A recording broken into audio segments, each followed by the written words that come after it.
Good morning, students.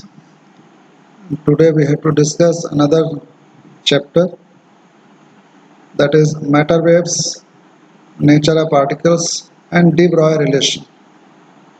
Students, up to the last topic, that is up to light, you might have studied the nature of light. It behaves like a particle and it behaves like a wave also. It means light light performs two natures, particle nature and wave nature. A very famous physicist, a very famous French physicist, de Broglie, he thought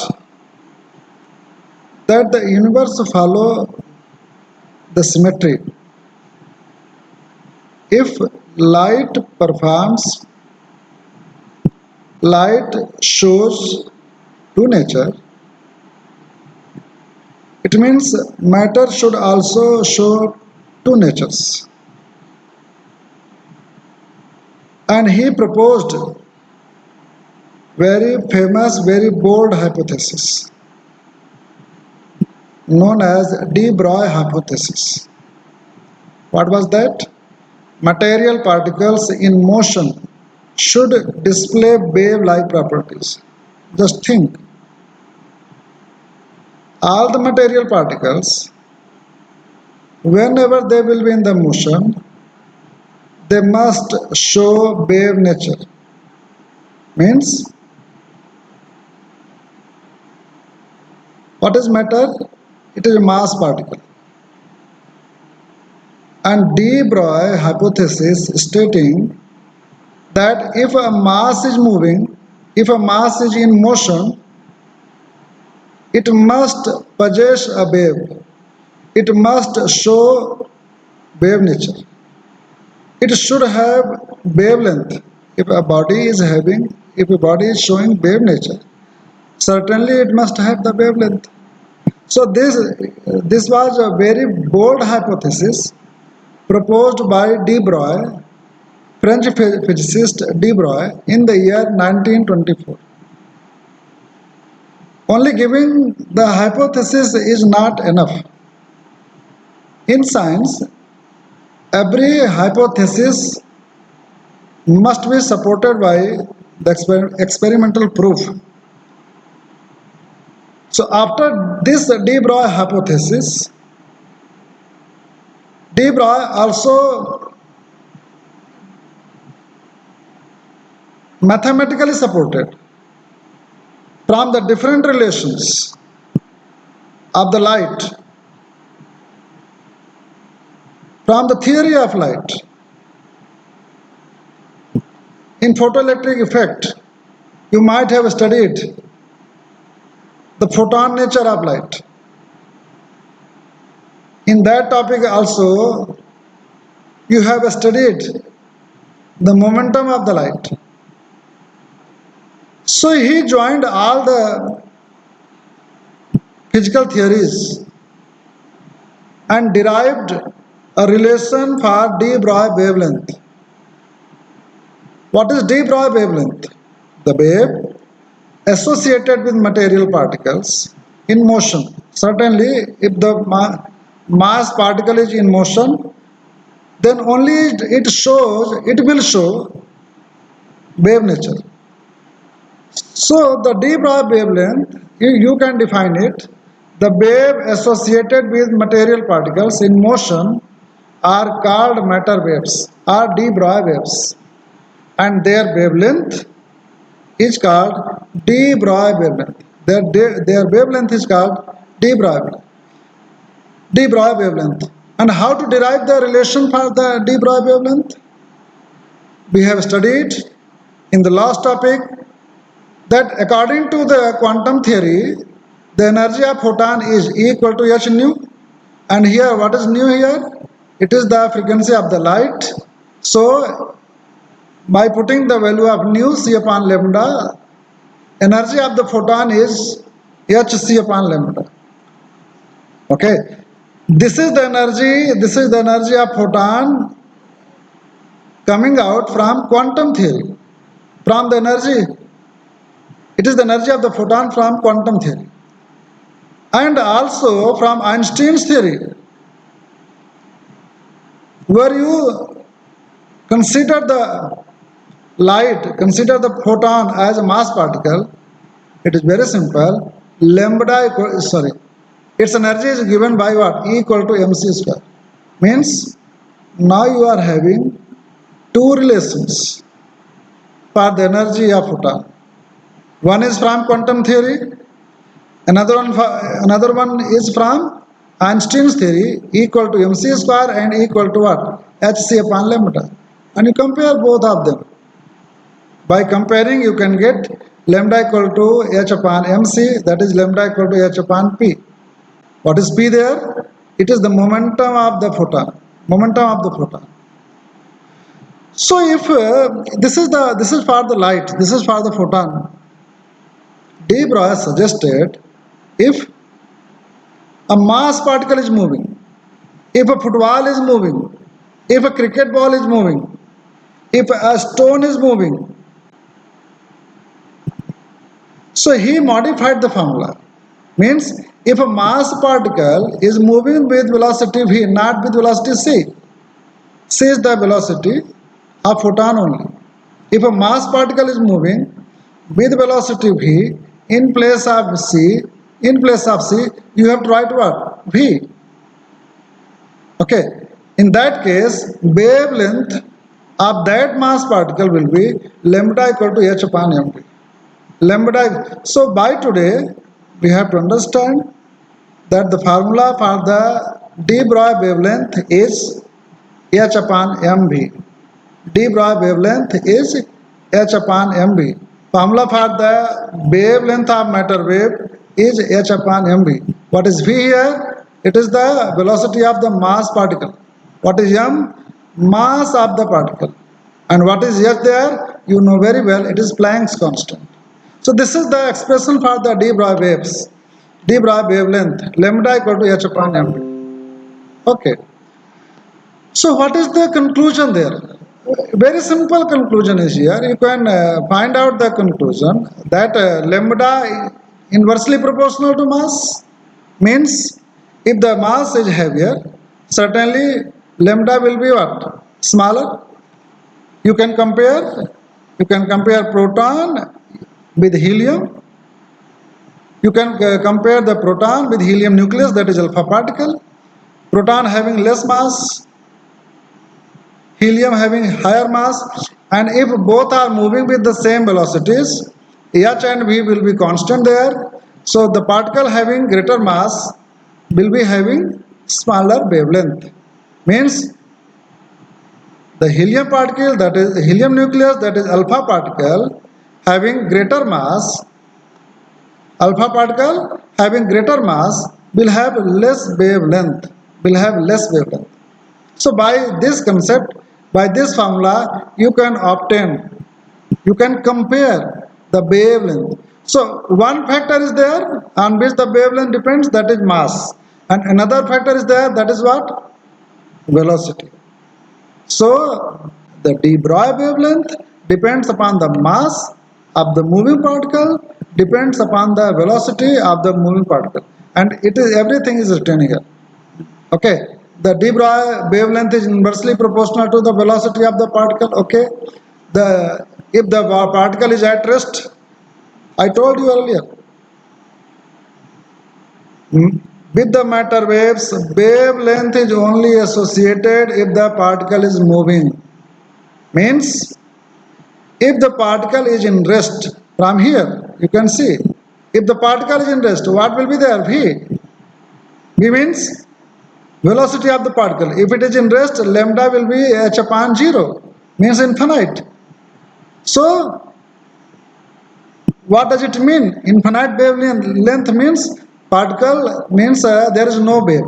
So if the particle is in rest, the de Broglie wavelength is infinite. Such wave cannot be visualized, cannot be seen, cannot be obtained, cannot be detected. So all are here are the conclusion, and these are the conclusion coming out from here only. Lambda equal to h upon mv. Okay, if it is asked that is what is the ratio of the wavelength if two protons, two particles having charges 1 coulomb and 2 coulomb charges, but their momentum remains same. In that case, you have to say that wavelength is independent of the charge. Means if the particles are charged, moving with same momentum, their ratio of the wavelength will be 1:1. So many questions are asked in the CVS examination, in different board examinations from this concept. So you have to conclude that the wavelength of the charged particle, wavelength of the matter wave does not depend upon the charge on the particle. Yes, it is independent. So everything is written here, and you can get the conclusion. Okay, from the formula. From the formula, you can get it. De Broglie wavelength. Another derivation here. De Broglie wavelength and kinetic energy of electron. Okay, electron is also a matter particle, and if the electron is moving with velocity v, suppose the electron is emitted from the photoelectric effect. So what will be its maximum kinetic energy here? Kinetic energy equal to h nu minus phi 0. Okay, suppose the electron is from the uppermost layer of the metal. In that case, you can consider that is a phi 0 equal to 0. So energy of the particle will be what? Maximum. Okay, so K max, energy of the particle here, it will be K max.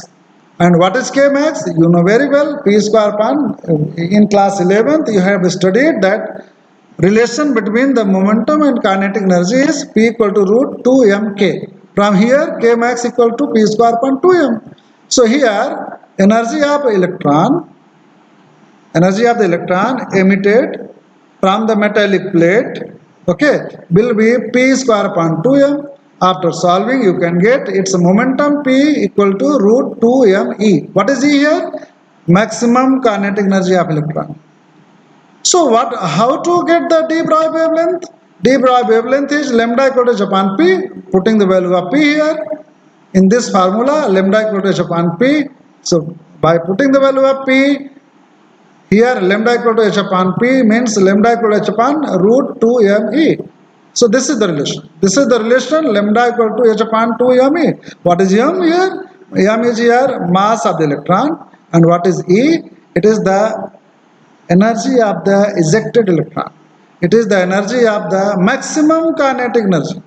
Okay, in terms of the photoelectric effect, you can say it as maximum kinetic energy. And if you need to draw the graph between the wavelength and the maximum kinetic energy or energy of the electron, then certainly the energy wavelength is reciprocal to the root of the energy. Means reciprocal relation. So for higher energies, electron, they are having what? Less wavelength. It is very simple to understand. Next topic is there, that is de Broglie wavelength of an electron accelerated through a potential difference. Okay, very simple. In that case also, in photoelectric effect, you might have studied that there are two plates. One is emitter and one is a collector. And you applied their potential difference. And at the different potential difference, different energied electron were ejected from the metal, from the plate to collector. Okay, by changing the potential difference between the plates, energy was also getting changed. Okay, number of energy of the photoelectrons getting changed. So here, de Broglie wavelength is lambda equal to h upon P. It is the relation just we have derived there. 2mk, what is k here? Kinetic energy, maximum kinetic energy, no problem. So it is here, given here. Okay, so if the electron in photoelectric effect is ejected at the potential difference V, here V is the potential difference. Okay, what will be that potential energy there? What is the formula for the potential energy? Q into V, charge into the potential difference. Okay, from the energy conservation, potential energy equal to what? Kinetic energy, or kinetic energy equal to potential energy. What is half mv square? It is the energy of the ejected electron equal to the potential energy. After solving, you can get here v equal to root 2 qv upon m.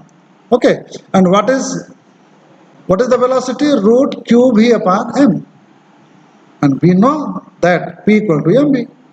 Okay, so you can put here the wave length associated with the moving charge is given by what? Lambda equal to h upon p.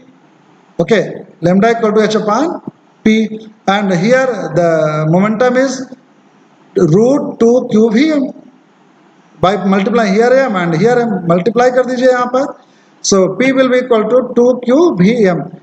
In putting the formula here, putting the values here in the formula, lambda equal to h upon p, it will be h upon 2 qvm. What is v here? Potential difference between the plates. Okay, what is m here? It is the mass of the electron. What is the q? What is q here?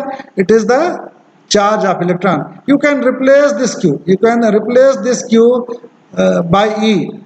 Okay, so the relation will be h lambda equal to h upon 2 ev, and what is m here? Mass of electron. By putting the values, value of h, value of charge on electron, value of mass of electron, you can get the result lambda equal to what? 12.27 upon root v angstrom unit. Okay, so this is the what is this? This is the formula. This is the formula for wavelength of electron ejected, accelerated at the potential difference capital V.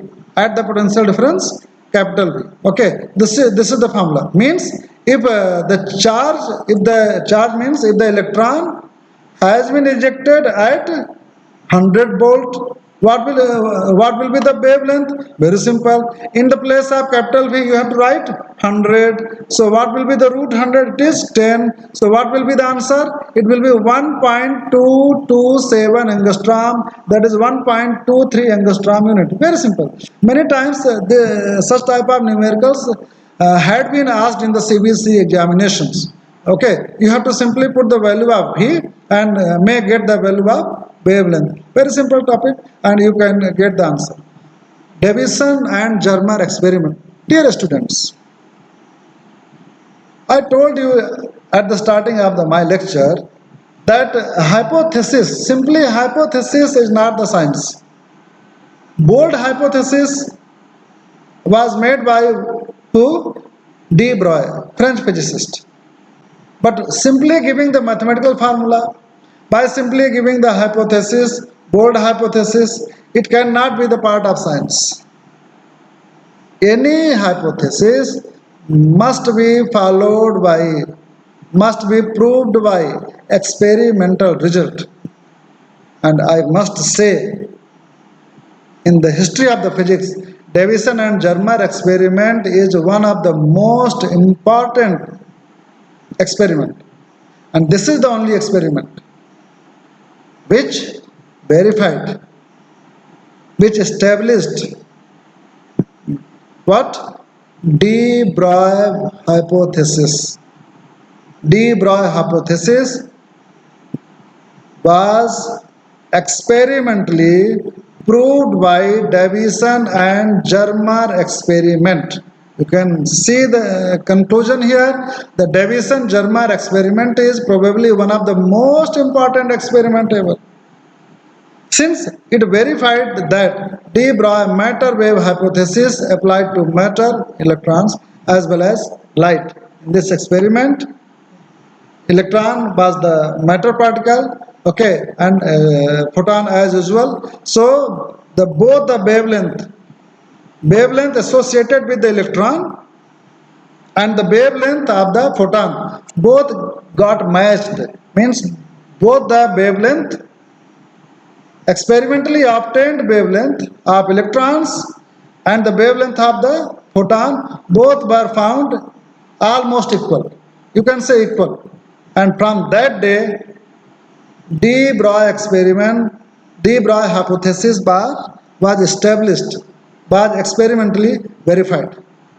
Okay, so students, this is all about the theory of Davison and Germer experiment, and let us have some numericals from de Broglie relation.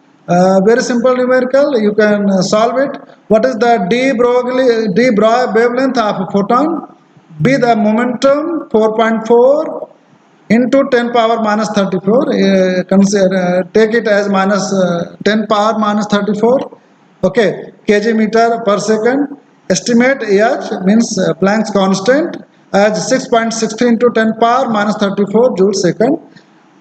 You have to give the answer, you have to find the solution within two significant figures. So how can you solve it? Very simple. What is given here? It is momentum is given here. Okay, what is momentum? P equal to this much, 4.4 into 10 power minus 34. You can put here lambda equal to h upon p. In case as the momentum is given here, okay, yeah, put the value of h here, put the value of p here, and after solving, you will get what? 6.63 10 power minus 34 upon 4.4 10 power minus 34. After solving, you will get the answer 1.5 meter. So this is very simple numerical.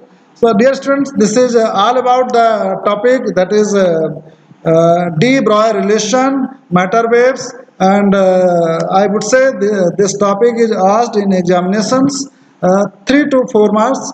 Okay, and I hope you will do very best in the coming examination. Thanks a lot.